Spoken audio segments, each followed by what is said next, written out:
যত ছাড় দিবেন তত শান্তিতে থাকবেন, যত ছাড় দিবেন তত আপনি ভালো থাকবেন। হীরা এমনি হয় না, অনেক পথ পার হয়ে হীরা দামি হীরা হয়। স্বর্ণ এমনি তেমনি স্বর্ণ হয় না, কত গরম আগুনের ভিতর দিয়ে গিয়ে তারপরে সেটা হারে রূপ হয়, তারপরে সেটার দাম 2 লাখ 3 লাখ টাকা দিয়ে মানুষ কিনছে। যদি আগুনে পুরা না হয়, যদি শোয়া না হয়, যদি গালি না শুনেন, যদি বদনামের শিকার না হন, যদি আঘাতের শিকার না হন, ততক্ষণ আপনি দাঁড়াতে পারবেন না, দাঁড়াতে পারবেন না। যাদেরকে দুনিয়া ভাঙতে চাই, আমি শ্রদ্ধার সাথে ভালোবাসার সাথে অনুরোধ করছি আমার ভাই বোনদের কাছে, যদি কখনো দেখেন দুনিয়া আপনাকে ভাঙতে চাচ্ছে, নামাতে চাচ্ছে, ধ্বংস করতে চাচ্ছে, আপনি রবের উপর তাওয়াক্কুল করে নবীর প্রেম ভালোবাসা নিয়ে একটু ধৈর্য ধরে সময়ের অপেক্ষা করবেন, সময়ের অপেক্ষা করবেন, রবের হুকুম আসা পর্যন্ত সময়ের অপেক্ষা করবেন। মনে রাখবেন, ভাঙ্গা জিনিসগুলাকে আল্লাহ এমন ভাবে সুন্দর করে নতুন করে সাজাবে, আপনাকে এমন সুন্দর জীবন দান করবে, যারা আপনাকে নামাতে চেয়েছিল তারা আপনি পর্যন্ত আর পৌঁছাতে পারবে না। সুবহানাল্লাহ। যারা আপনাকে টেনে ধরে নামাতে চেয়েছে তারা অনেক পিছনে পড়ে থাকবে, আপনি রবের রহমত নিয়ে অনেক দূরে এগিয়ে থাকবেন। মনে রাখবেন, শুধু একটু সয়ে যাবেন, একটু ধৈর্য ধরে থাকবেন, একটু সহ্য করে চুপ করে থাকবেন। যত সইবেন তত পাইবেন, যত সইবেন তত পাইবেন। কোনো আফসোস নাই, কোনো আপত্তি নাই, কোনো হা হতাশ নাই। রবকে শুধু এতটুকু বলবেন, যখনই মন খারাপ হবে সিজদায় মাথাটা ঝুঁকিয়ে, ইয়া রব, আমি যা পেয়েছি কোনো কিছু পাওয়ার যোগ্যতা আমার কাছেই নেই, সব তুমি দয়া করে দান করেছো, সব তুমি দয়া করে দান করেছো।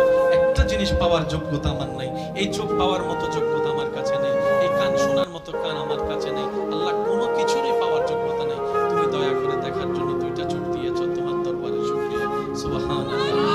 শোনার জন্য 2টা কান দিয়েছো রব, তোমার দরবারে শুকরিয়া। কিভাবে শুকরিয়া আদায় করবো রব? আমার কাছে ভাষা নাই।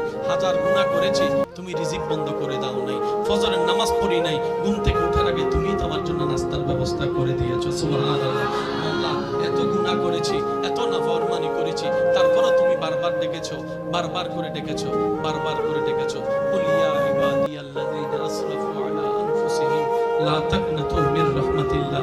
তুমি বলেছো মাওলা, তুমি বলেছো, বুঝতে পারিনি বুঝার মতো করে। আল্লাহ, তুমি এত দয়া করেছো। আল্লাহ, না বুঝে অনেক হা হতাশ, মন খারাপ করেছি, আজকে থেকে আর করব না। আজকে থেকে তুমি দিলো আলহামদুলিল্লাহ, না দিলে ডবল আলহামদুলিল্লাহ, না দিলে ডবল আলহামদুলিল্লাহ, না পাইলে ডবল আলহামদুলিল্লাহ। কারণ যেটা পাওয়া সেটা আমার চাওয়া ছিল, যেটা না পাওয়া সেটা তোমার চাওয়া ছিল, আর আমি বান্দা হয়ে তোমার চাওয়াতেই খুশি হয়ে আলহামদুলিল্লাহ বলতে লাগলাম। আপনি এই অভ্যাসটা একটু করার চেষ্টা করেন, কোনো হা হতাশ নাই, কোনো আফসোস নাই।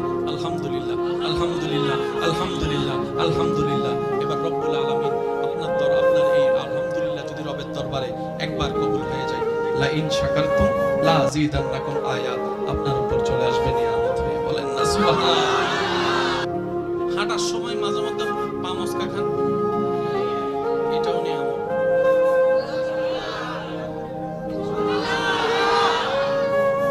মাঝে মধ্যে ব্যবসায় লস খান, লস হয়, এটাও নিয়ামত। মাঝে মধ্যে বউ রাগী হয়, ঝামেলা করে স্বামীর জন্য, সেটা নিয়ামত। স্বামী অশান্তি করে ঘরে, বউয়ের জন্য নিয়ামত। কিভাবে আমি বলি, দুনিয়ার কষ্ট বেশি মারাত্মক নাকি জাহান্নামের? জোরে বলেন, আরো জোরে বলেন। আমাদের জীবনে সওয়াব বেশি না গুনাহ বেশি? গুনাহ হলে জান্নাত না জাহান্নাম? দুনিয়ার কষ্ট বেশি না জাহান্নামের কষ্ট বেশি? এবার আল্লাহ যদি কাউকে বলে, আমি দুনিয়াতে তোকে 10 বছর কষ্ট দিব, এটা যদি না নেস আমি তোরা জাহান্নামে 1 বছর কষ্ট দিব। এবার বলেন, জাহান্নামের 1 বছর কষ্ট নিবেন বুদ্ধিমান ভাইয়েরা নাকি দুনিয়ার 10 বছর? সবাই মিলে বলেন, জাহান্নামের 1 বছর নেওয়ার জন্য কেউ রাজি আছি? কারণ দুনিয়ার আগুনের চাইতো 70 গুণ বেশি গরম জাহান্নামের আগুন। দুনিয়ার রাতের অন্ধকারের চাইতে 1000 গুণ বেশি অন্ধকার কবরের অন্ধকার। দুনিয়ার সামান্য সাপের ভয়ানক চেহারার চাইতে, বিষের চাইতে 1000 গুণ বেশি বিষ, বিষাক্ত হচ্ছে কবর পরকালের সাপের। কথা বলে ঠিক কিনা? বুদ্ধিমানরা বলে, দেখতে না দেখতে তো ছোটবেলা হাই স্কুল হয়ে কলেজ হয়ে গেছে, কখন চলে গেছে সময় টেরও পাই নাই। কখন দাড়ি ছাড়া চেহারা, যে দাড়ি উঠা সাদা দাড়ি কালো হয়ে গেছে, এখনো হিসাব খসলে হিসাব মিল পাই না। কখন অনেকে এখানে আছে বিয়ে করে ফেলছে কিন্তু নিজের এখনো জামাই মনেও হয় না, এমন অনেকে আছে। আবার অনেকে বাচ্চার বাপ হয়েছে, ওই বাচ্চা দেখলে মাঝে মধ্যে মনে পড়ে, ও আমি তো বাচ্চার বাপ, না হয় এই কথাও মনে থাকে না। কথা বলেন ঠিক কিনা? এটাই বাস্তবতা, মেনে নেওয়াটাই বুদ্ধিমানের কাজ। তো দুনিয়ার জীবন তো পলকে শেষ হয়ে যাচ্ছে। এই তো কিছুদিন আগেই তো আমাদের কাছে রমজান এসেছিল, এখন দেখেন রমজানটা আবার সামনে চলে আসছে, আবার সামনে চলে আসছে। এই তো কিছুদিন আগে মাত্র জুমার নামাজটা পড়েছি, এই 2 দিন পরে আবার জুমার নামাজ।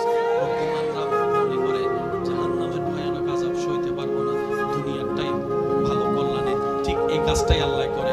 আল্লাহ যদি কোনো বান্দাকে জাহান্নাম থেকে বাঁচাতে চায়, জান্নাত দিতে চায়, আল্লাহ দুনিয়াতে তার পাপ কর্মের সাজা জাহান্নাম থেকে বাঁচার জন্য দুনিয়াতে তাকে কষ্টের মাধ্যমে দিয়ে দেয়, কষ্টের মাধ্যমে দিয়ে দেয়, কষ্টের মাধ্যমে দিয়ে দেয়।